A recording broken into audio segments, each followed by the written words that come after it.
The Drakensberg Mountains provide for some of the most spectacular scenery in South Africa.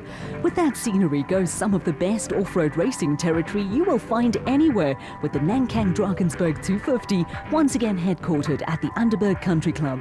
The event was round 5 of the KwaZulu-Natal Regional Off-Road Championship, and on a chilly but clear winter morning, there was an early start for race officials and competitors.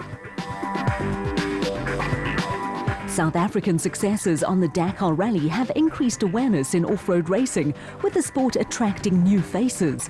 Making their debut on the Nankang 250 with a father and daughter combination of Ricky and Lauren Carter. Excitement, I think.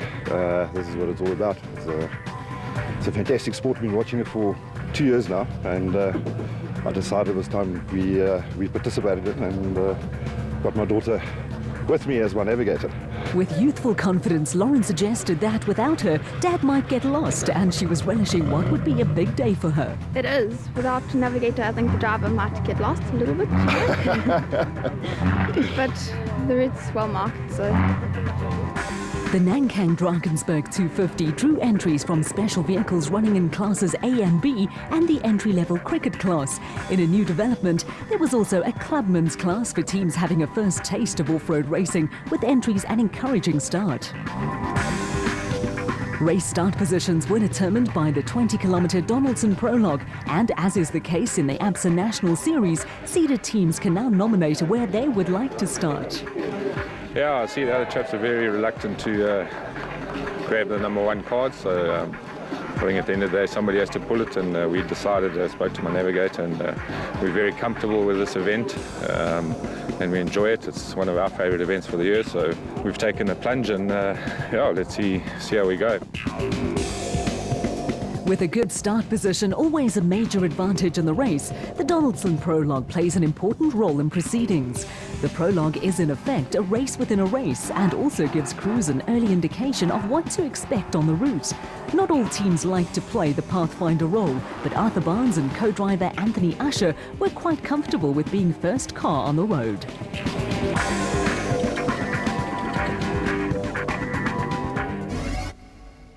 Vantage points along the route drew a good number of enthusiasts warmly wrapped up against the chilly weather.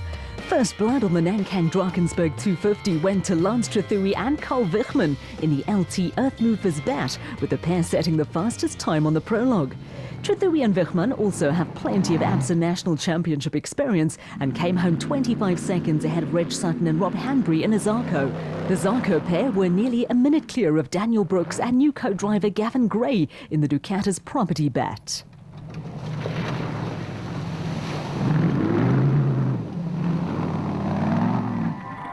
An impressive drive saw former South African champion Marcus Taylor and Derek Heath finish 4th overall, with the JRE pair leading home the Class B contingent.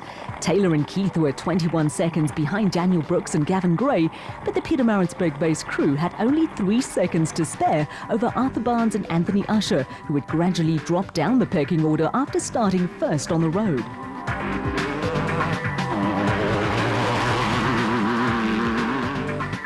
The nicely turned out single-seater Mighty Mag with Gary Campbell at the wheel was second in Class B and trailed Marcus Taylor and Derek Heath by just 10 seconds.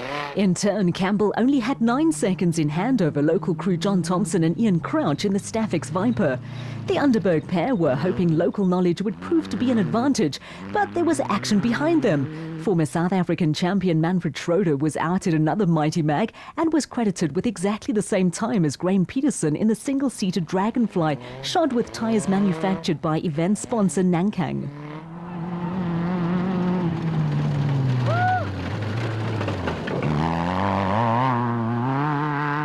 Next up in Class B was former South African rally champion Tony Ball in the Bulwood Park JRE.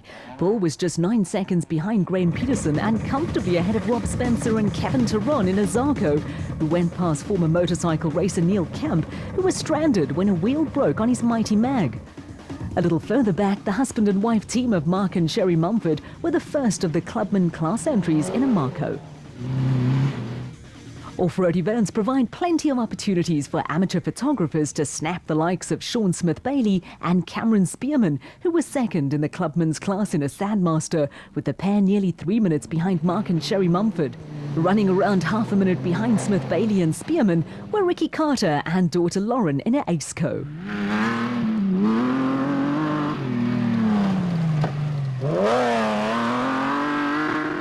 There is always time for a natter, no matter what the location. But for Rolf Voigt, who was nearly 5 minutes behind the Mumfords in the clubman's class, it was hard work in another nicely turned out Mighty Mag.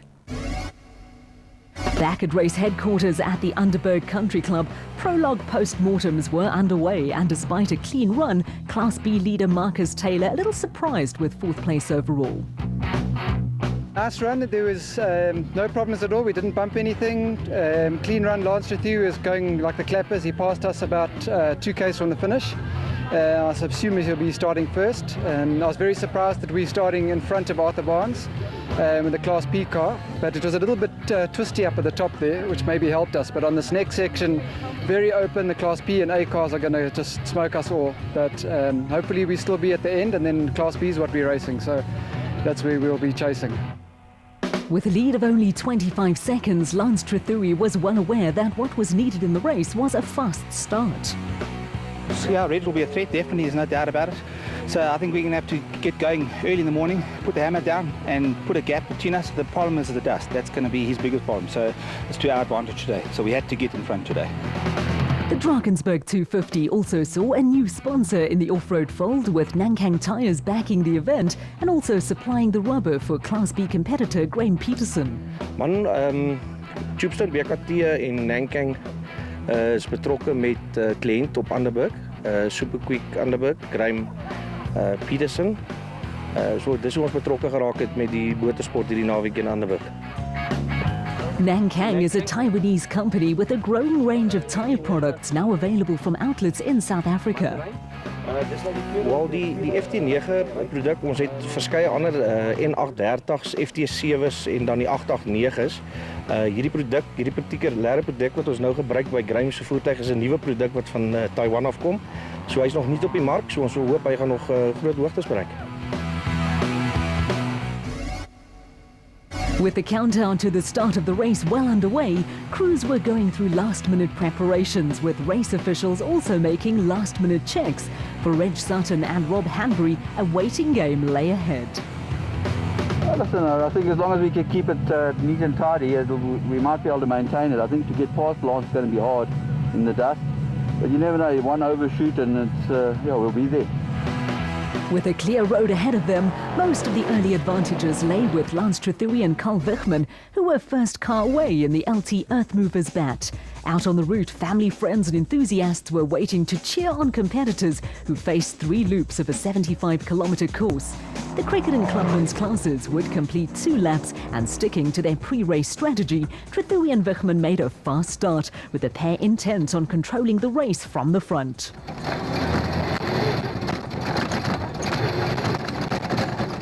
There was early drama when Reg Sutton and Rob Hanbury went missing.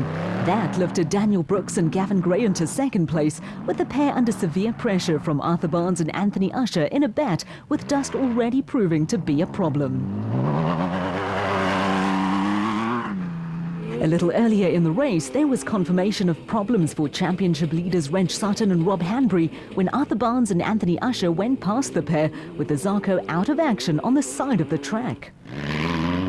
There was also an early demise for Marcus Taylor and Derek Keith, and Gary Campbell took over the lead in Class B in the Mighty Mag.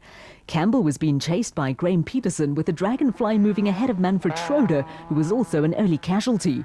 Rob Spencer and Kevin Teron had also picked up a couple of early places and were now third in Class B in the Zarko.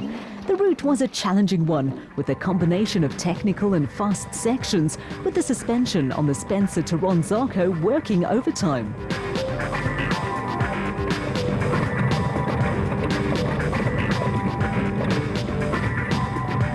Behind Rob Spencer and Kevin Teron, a second Zarko in the hands of Ian McLean and Luke van Dort was making steady progress, although they were around 10 minutes behind Class B leader Gary Campbell.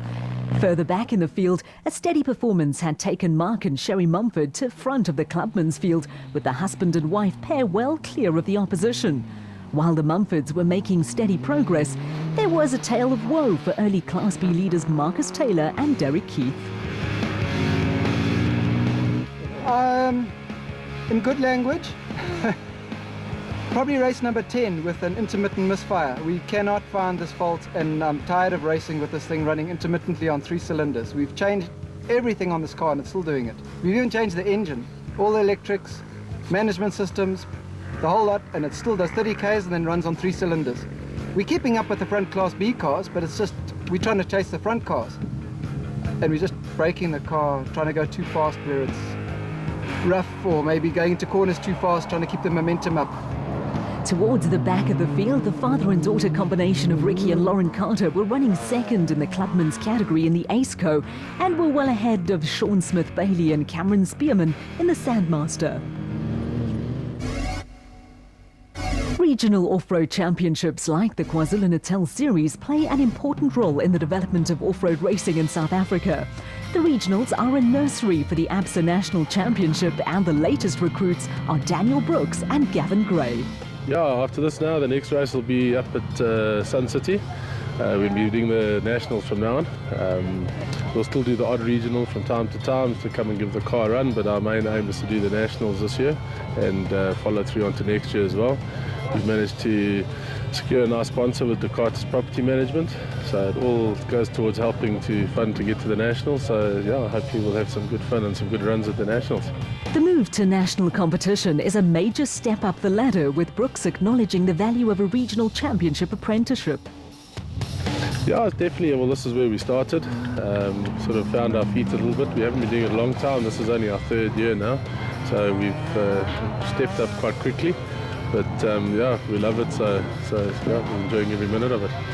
In making the move into the ABSA Off-Road Championship, Daniel Brooks is aware of going from a big fish in a small pond to a small fish in a big one. Yes, definitely. I mean, here we've got six or seven A-class vehicles. I mean, up in nationals is what, 15, 20, and yeah, none of them are there to play. So it's definitely a lot more competition.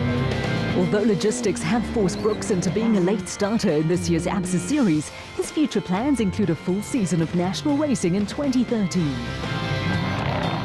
After this year, we're definitely going to do nationals again next year. Yeah, basically just with getting the car this year, that's why we've only come in halfway through. But yeah, next year we'll definitely enter all the nationals and give it a good run and see how it goes.